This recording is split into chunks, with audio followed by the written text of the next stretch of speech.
Hello, dito tayo sa isang refrigerator ulit. Ito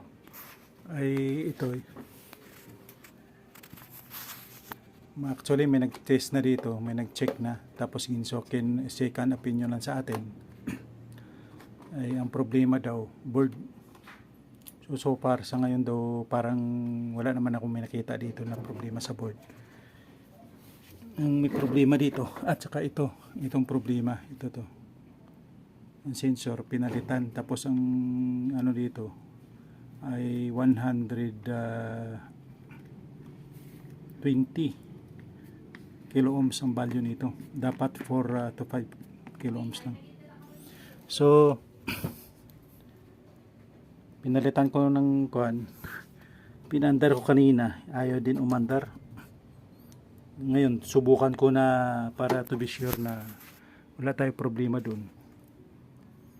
Ang gagawin ko, dala ko ng compressor, ito ganyan isa, pero depende pa rin yun kung kaya pa andarin. Pero normally kung maandar to sa akin nga, ititesting ko na lang.